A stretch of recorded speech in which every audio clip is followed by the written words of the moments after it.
Last part में हमने देखा था कि बोरा जुवॉन के साथ दिन भर घूमी थी। वो इतना ज़्यादा थक गई थी कि सोफे पर ही आराम करने लगती है। तब भूमि का फ़ोन वहीं पास में था। उससे किसी का कॉल आने लगता है और नाम लिखा था डोंट पिकअप।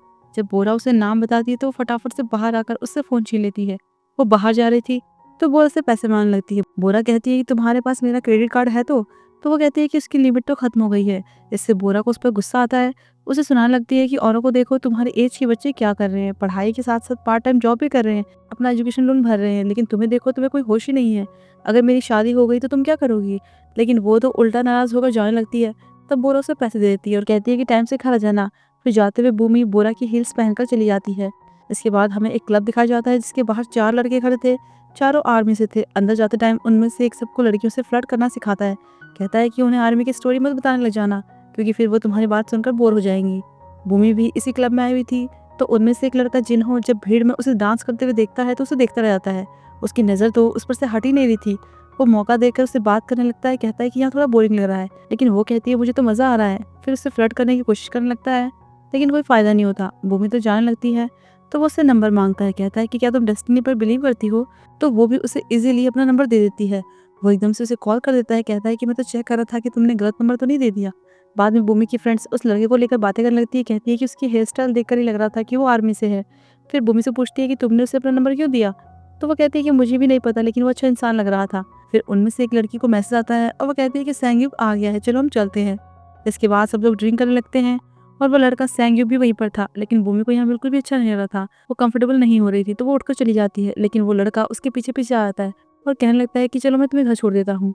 वो मना करती है, पर वो तो उसका हाथ ही पकड़ लेता है। कहता है कि तुमने ड्रिंक करना छोड़ दिया, इसलिए मैंने भी छोड़ दिया। मैं तुम्हें घर तक छोड़ना चाहता हूँ, बस आगे से कभी तुम्हें कॉल नहीं करूंगा। उसके इतना बोलने पर वो भी मान जाती है। लेकिन वो तो उसे घर के बदले एक होटल लेकर आ जाता है। तो भूमि गाड़ी से उतरकर वहां से जाने लगती है। वो कहता है कि मैंने सोचा एक बार नशा थोड़ा कम हो जाए तो तब तुम्हें घर छोड़ दूंगा। भूमि कहती है कि तुमने तो कहा था कि तुमने ड्रिंक करना छोड़ दिया है। वो कहता है मैं तो मजाक कर रहा था, लेकिन तुम ऐसा बिहेव क्यों कर रही हो? तुमने मुझसे इतनी सारी ड्रिंक्स मंगवाई, तुमने भी तो मेरा फायदा उठाया। तो वो कहती है कि तुम्हें क्या लगा मुझे पता नहीं चलेगा कि तुम मुझे ड्रिंक करवाना चाहते थे?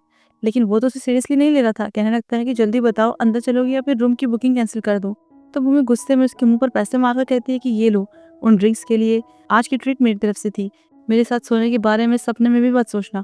और फिर वहां से जाने लगती है। लेकिन वो पैसे उठाकर उसके पीछे आते हुए कहने लगता है कि रुक जाओ, नहीं तो मैं। वो कुछ और बोले कि तभी वहां पर जिन्हो आ जाता है, वही लड़का। और उससे कहता है कि नहीं तो क्या क्या करोगे तुम?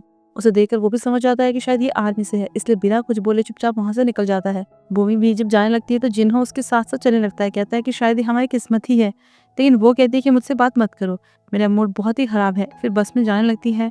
पर उसके पास तो पैसे ही नहीं थे, क्योंकि उसने सारे पैसे तो उस लड़के के मुंह पे मार दिए थे। लेकिन फिर जिन्हो फिर से उसकी हेल्प करने के लिए आ जाता है।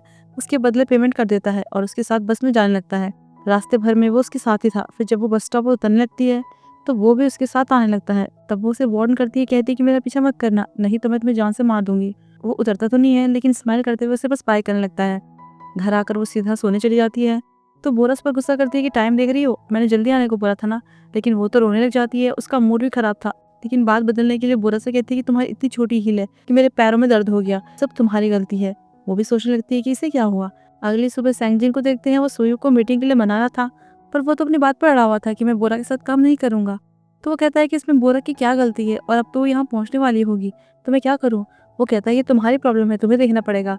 और फिर जाने लगता है। लेकिन सैंगजिन उसे रोकता है। कहता है कि प्लीज मेरे लिए मीटिंग में बैठ जाना। तब वो मान जाता है। कहता है कि ठीक है, बस तुम्हारे लिए मैं बैठा रहूंगा। सैंगजिन कहता है बस ऐसे बैठा ही नहीं रहना, हम कॉन्ट्रैक्टर हैं तो हमें अच्छे से पेश आना होगा। तो सुयू कहता है हाँ तुम सही हो, बोरा एक क्लाइंट है, इसका मतलब वो हमारे ऑफर को रिजेक्ट भी कर सकती है। अगर ऐसा हुआ तो इससे अच्छी बात ही क्या होगी? तो सैंगजिन कहता है मतलब तुम जानबूझकर सब कुछ बिगाड़ने वाले हो? वहीं दूसरी तरफ यूजुंग और बोरा मीटिंग के लिए आ रहे होते हैं। बोरा ने उसे कल के बारे में बता दिया था। तो वो हंसते हुए कहने लगती है कि मुझे तो यकीन नहीं हो रहा है कि जुवॉन ने तुम्हें रिंग के बदले कूड़ा पकड़ा दिया। फिर सुयू के बारे में पूछती है कि तुम उसे जानती हो? वो पब्लिशिंग फील्ड में बहुत अच्छा है, मैंने एक मैगजीन कंपनी के लिए उसके साथ काम किया था। और सैंगजिन ने बताया कि वो तुम्हारा बहुत बड़ा फैन भी है। वो पूछती है कि तुम उन्हें कैसे जानती हो? तो बताती है कि वो मेरे एक्स जीजू हैं। ये सुनकर वो थोड़ा शॉक हो जाती है। इतने में दोनों ऑफिस ही पहुंच जाते हैं। फिर जैसे रूम में जाने लगते हैं तो उन दोनों की बातें सुन लेते हैं। सुईद बोरा के बारे में कह रहा था कि माना कि वो फेमस है, लेकिन डेटिंग को लेकर जो भी कहती है वो सब कुछ बकवास होता है। सोशल मीडिया पर कुछ फॉलोअर्स के अलावा उसके पास है ही क्या? तो सैंगजिन कहता है कि ये सोशल मीडिया का जमाना है, ये भी उसकी सक्सेस है। और बोरा की तारीफ करने लगता है। लेकिन सोयुक उसकी एक बुक दिखाकर कहता है कि वो कहती है जवाब इसमें है, लेकिन इसमें तो कुछ भी नहीं है, ये तो सीधा सीधा फ्रॉड हुआ ना। वो लोगों को भड़का रही है, लोगों के साथ गेम खेल रही है, और देखो वो सारी बुक्स में कितना अलग लग रही है, वो सच में सुंदर है भी या नहीं। अब तक बोरा उसकी बातों को सुन रही थी, लेकिन अब उसके बस के बाहर हो गया था, इसलिए वो अंदर चली जाती है। कहती है मेरे लिए सोचना थोड़ा मुश्किल हो रहा था कि मैं कब अंदर जाऊं, लेकिन डर भी लग रहा था कि पता नहीं मुझे अब और क्या क्या सुनना पड़ेगा, इसलिए मुझे अंदर आना पड़ा। तब उसे देखकर सुईक पहचान जाता है कि ये तो वही ज्वेलरी शॉप वाली लड़की है। बोरा फिर कहने लग जाती है कि मैं लोगों को भड़काती हूँ और मैं तुम्हें फ्रॉड दिखती हूँ, लेकिन फिर उसकी तरफ हाथ मिलाने के लिए करती है और कहती है कि मैं देबोरा हूँ। वो भी हाथ मिलाने लगता है तो वो उसे पहचान जाती है और हंसने लग जाती है। बस इसके बाद दोनों में टशन स्टार्ट हो जाती है और वो एक दूसरे को टॉन्ट मारने लगते हैं। बोरा कहती है कि मुझे बुक के कवर पे लिखना चाहिए था कि फोटो और रियलिटी में फ़र्क होता है। तो वो कहता है कि ये बाकी आइडिया से ज़्यादा बुरा नहीं है। वैसे उस दिन के लिए मुझे माफ़ करना, मुझे पता नहीं था कि तुम डेटिंग डॉक्टर हो।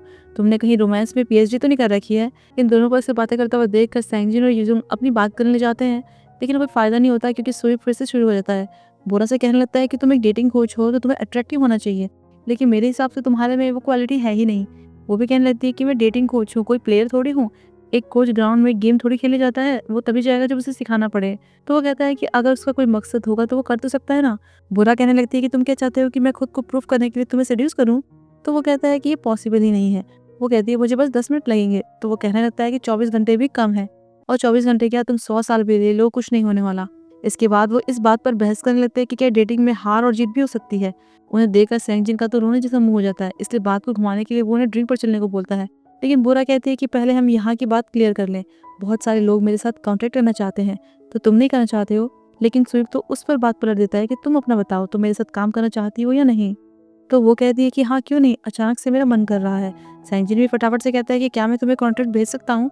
तो वो कहती है तुम मेरे रिप्लाई का वेट कर सकते हो, और वो दोनों फिर से बहस करने जाते हैं। सैंजिन नहीं चाहता था कि यहाँ तक पहुँचने के बाद सब कुछ गड़बड़ हो जाए, इसलिए कहता है चलो कहीं बाहर खाने चलते हैं, और आज की ट्रीट मेरी तरफ से। वही रेस्टोरेंट पहुंच जाते हैं। अब सुयुग जाना तो नहीं चाहता था, लेकिन सैंगजिन जबरदस्ती उसे लेकर आ जाता है। फिर सैंगजिन बोरा से उसका नंबर मांगता है, क्योंकि आगे बात करनी होगी तो नंबर तो चाहिए होगा। तो वो उसे अपना नंबर दे देती है, फिर सुयुग को देखने ले जाती है, पर वो तो मांग ही नहीं रहा था, लेकिन सैंगजिन की वजह से उसे लेना पड़ता है और कॉल तक करनी पड़ती है। इसके बाद ये लोग कैरियोके जाते हैं और बहुत इंजॉय करते हैं। जब बोरा की बारी आती है तो वो सुयुग की तरफ देखकर गाने लगती है। तो उस गाने के लिरिक्स कुछ ऐसे होते हैं कि अगर तुम मेरे बारे में नहीं जानते हो तो तुम्हें अपना मुंह बंद करके रखना चाहिए। सामने बोलने की हिम्मत नहीं है, इसलिए पीठ पीछे बोलते हो। तुम कौन होते हो मुझे जज करने वाले। ये सुनकर सुयुग सैंगजिन को कहता है कि इसके गाने से तो ऐसा लग रहा है कि मुझे सुना रही है। फिर जब सुयुग की बारी आती है तो वो सैड सॉन्ग गाने लगता है। तब युजुंग और बोरा उसके गाने को एंजॉय करने लगते हैं। इन सब के बाद घर जाना था, तो बोरा और सुयुग टैक्सी का वेट करने लगते हैं। बोरा को अचानक से रिंग का ध्यान आता है, तो वो उससे पूछती है कि तुमने अपनी गर्लफ्रेंड को रिंग दे दी। वो कहता है तुम्हें क्या मतलब। तो वो कहती है कि मैं क्यूरियस थी, लगता है काम नहीं बना है ना। वो कहता है नहीं, मुझे मौका ही नहीं मिला। लेकिन वो पूछने लग जाती है कि क्यों नहीं दी। तो वो कहता है तुम्हें क्या, वो रिंग तुम्हारी थोड़ी है, तुम्हारे पास कितनी सारी रिंग है, लालची कहीं की। तब बोरा अपनी उस फिंगर से रिंग निकाल कर उसे दिखाती है कि इसमें नहीं है, और हंसने लग जाती है। सुयुग कहने लगता है कि तुम्हें ये सब आसान लग रहा है। एक लड़के के लिए अपनी पॉकेट से रिंग निकाल कर किसी को देना आसान नहीं होता, और अगर तुम्हें इतना ही रिंग चाहिए तो तुम अपने बॉयफ्रेंड से मांग क्यों नहीं लेती। बोरा तो सोचने लग जाती है कि बात तो सही है, अगर मैं खुद ही रिंग के लिए बोल दूँ तो कैसा रहेगा। उसे ये आइडिया सही लगता है। फिर अपने बाल वगैरह ठीक करके सुयुग से पूछती है कि मैं ठीक तो लग रही हूँ ना, और उसे थैंक यू बोलती है। फिर टैक्सी में बैठकर चली जाती है। उसके जाते ही सुयुग देखता है कि उसके पास गलती से बोरा का फ़ोन रह गया है, मतलब कि उनका फ़ोन एक्सचेंज हो गया था। तो उसके पीछे पीछे जाने लगता है। तब तक युजुंग और सैंगजिन भी आ जाते हैं। सैंगजिन उससे पूछता है कि तुम कहाँ जा रहे हो, तो वो बताता है कि उसका फ़ोन लेने जा रहा हूँ, और जल्दी से टैक्सी में बैठ जाता है। बोरा तो बहुत ज़्यादा खुश हो रही थी कि अब मुझे ज़्यादा वेट नहीं करना पड़ेगा, मैं खुद ही से बोल दूंगी। अब प्रपोज वो करे या मैं, बात तो एक ही है ना। फिर जुवॉन को कॉल करने के लिए फ़ोन निकालती है तो देखती है कि उसके पास किसी और का फ़ोन आ गया है, लेकिन उसे कोई फ़र्क नहीं पड़ता। इतने में जुवॉन का घर भी आ गया था। वो बड़ी खुशी खुशी जाने लगती है। सामने एक कार खड़ी थी। जैसे ही वो थोड़ा और पास जाती है तो देखती है कि कार में जुवॉन किसी लड़की को किस कर रहा था। ये देखकर तो वो चौंक ही जाती है, उसका तो दिल ही टूट जाता है। तभी सुयुग भी वहाँ पहुँच जाता है और बोरा को फ़ोन देने के लिए आवाज़ मारने वाला होता है कि वो भी सब देख लेता है। और इसी के साथ ये पार्ट यहीं पर ख़त्म होता है। तो फिर आगे की कहानी जानने के लिए हम जल्द ही मिलते हैं।